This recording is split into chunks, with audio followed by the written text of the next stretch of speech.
Good morning and welcome to Daily Scriptures. We're going to be in 1 Samuel 12, 1 through 13:23. Now Samuel said to all Israel, "Indeed I have heeded your voice and all that you said to me, and have made a king over you. And now here is the king walking before you. I am old and gray-headed, and look, my sons are with you. I have walked before you from my childhood to this day. Here I am, witness against me before the Lord and before his anointed. Whose ox have I taken, or whose donkey have I taken, or whom have I cheated? Whom have I oppressed, or from whose hand have I received any bribe with which to bind my eyes? I will restore it to you." And they said, "You have not cheated us or oppressed us, nor have you taken anything from any man's hand." Then he said to them, "The Lord is witness against you, and his anointed is witness this day, that you have not found anything in my hand." And they answered, "He is witness." Then Samuel said to the people, "It is the Lord who raised up Moses and Aaron, and who brought your fathers up from the land of Egypt. Now therefore stand still, that I may reason with you before the Lord concerning all the righteous acts of the Lord which he did to you and your fathers. When Jacob had gone into Egypt, and your fathers cried out to the Lord, then the Lord sent Moses and Aaron, who brought your fathers out of Egypt, and made them dwell in this place. And when they forgot the Lord their God, he sold them into the hand of Sisera, and commander of the army of Hazor, into the hand of the Philistines, and into the hand of the king of Moab. And they fought against him. Then they cried out to the Lord and said, "We have sinned, because we have forsaken the Lord and served the Baals of Ashtoreth. But now deliver us from the hand of our enemies, and we will serve you." And the Lord sent Jerubbaal, Bendad, and Jephthah, and Samuel, and delivered you out of the hand of your enemies on every side, and you dwelt in safety. And when you saw that Nahash, the king of Ammonites, came against you, you said to me, "No, but a king shall reign over us, when the Lord your God was your king." Now therefore here is the king whom you have chosen, and whom you have desired. And take note, the Lord has set a king over you.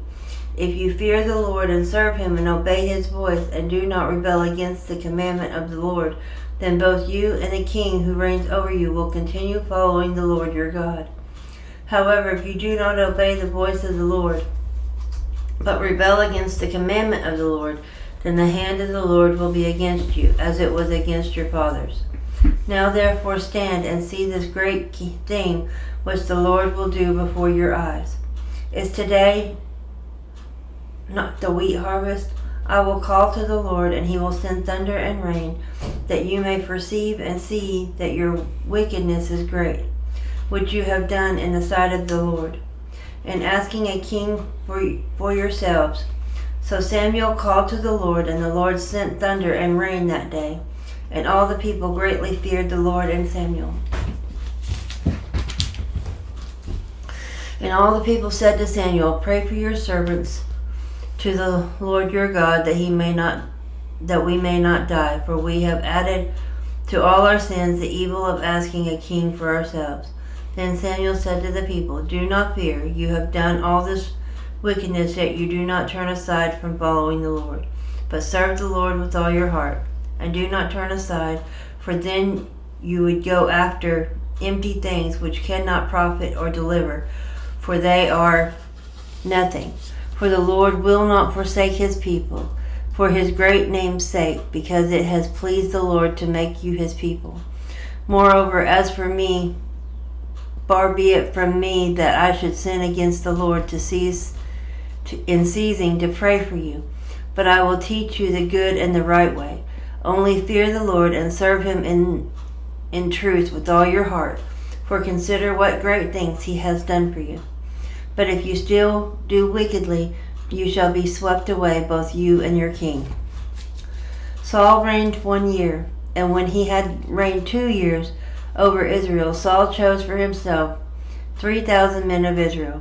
2,000 were with Saul in Michmash and in the mountains of Bethel, and 1,000 were with Jonathan in Gibeah of Benjamin. The rest of the people he sent away, every man to his tent. And Jonathan attacked the garrison of the Philistines that was in Gibeah, and the Philistines heard of it. Then Saul blew the trumpet throughout all the land, saying, Let the Hebrew hear. Now all Israel heard it and said that Saul had attacked the garrison of the Philistines, and that Israel had also become an abomination to the Philistines. And the people were called together to Saul at Gilgal.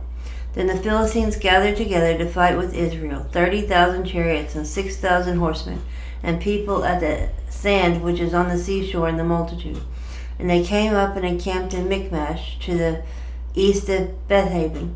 Then when the men of Israel saw that they were in danger, for the people were distressed, then the people hid in caves, in thickets, in rocks, in the holes, and in the pits.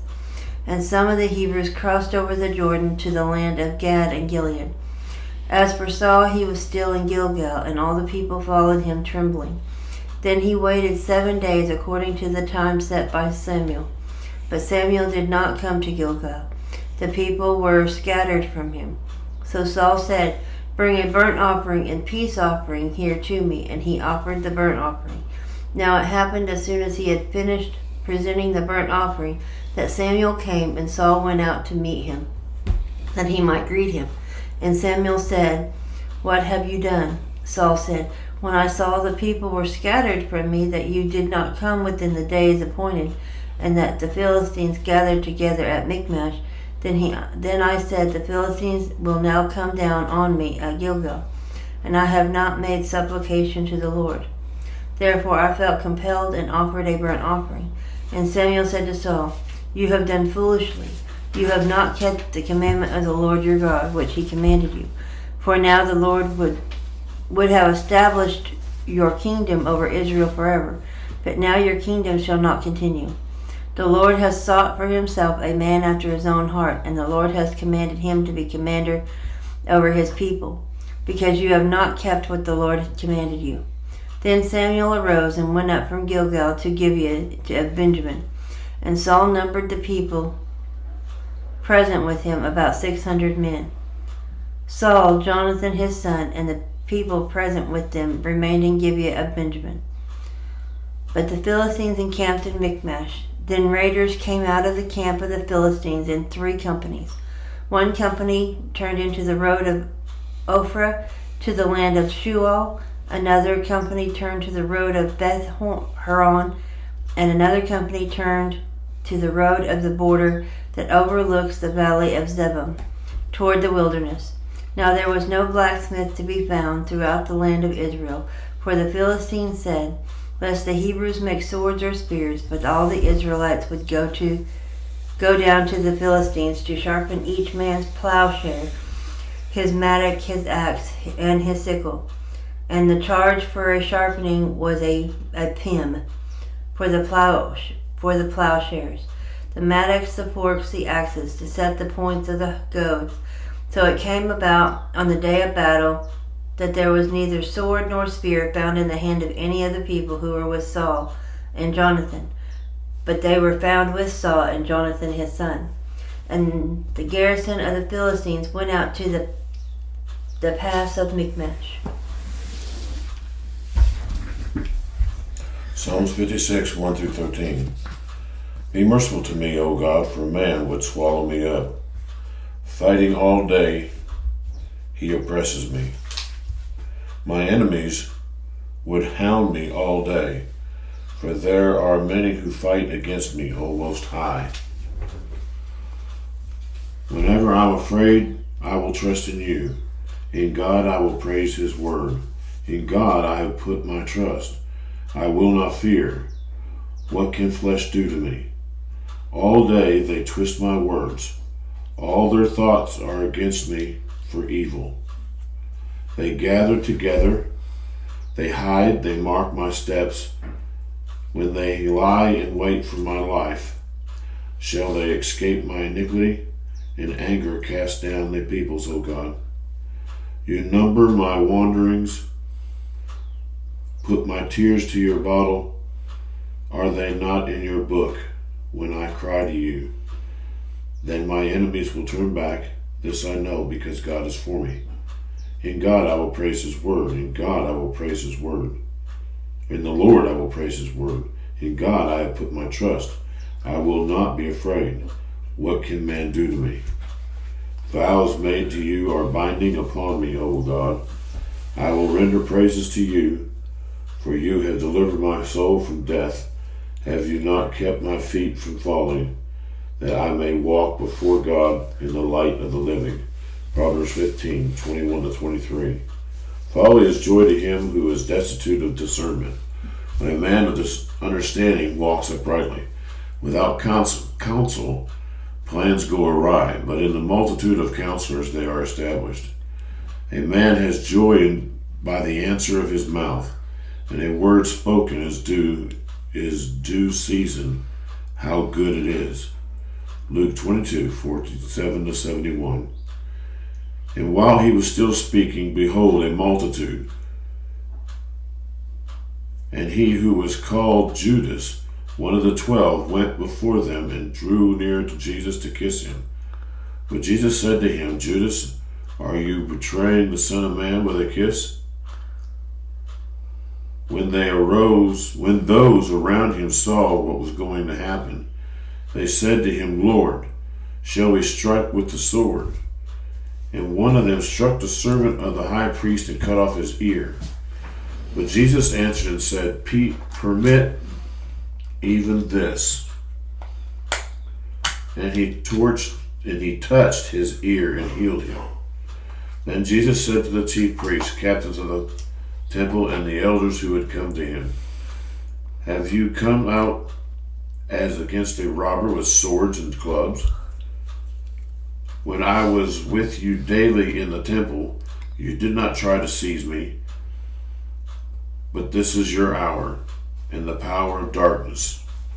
Having arrested him, they led him and brought him into the high priest's house. But Peter followed at a distance. Now when they had kindled a fire in the midst of the courtyard, sat down together, Peter sat among them. And a certain servant girl, seeing him as he sat by the fire, looked intently at him and said, this man was also with him. But he denied him, saying, Woman, I do not know him. And after a little while another saw him and said, You also are of them. And Peter said, Man, I am not. Then after about an hour had passed, another confidently affirmed, saying, Surely this fellow also was with him, for he is a Galilean. But Peter said, Man, I do not know what you're saying. And immediately while he was still speaking, the rooster crowed. And the Lord turned and looked at Peter. Then Peter remembered the word of the Lord, how he had said to him, Before the rooster crows, you will deny me 3 times. So Peter went out and wept bitterly. Now the men who held Jesus mocked him and beat him, and having blindfolded him, they struck him on the face and asked him, saying, Prophesy, who is this one who struck you? And many other things they blasphemously spoke about against him. And as soon as it was day, the elders of the people, both chief priests and scribes, came together and led him into their council, saying, If you are the Christ, tell us. But he said to them, If I tell you, you will by no means believe. But if I also ask you, you will by no means answer me, or let me go. Hereafter the Son of Man will sit on the right hand of the power of God. Then they all said, Are you then the Son of God? So he said to them, You rightly say that I am. And they answered, and they said, What further testimony do we need?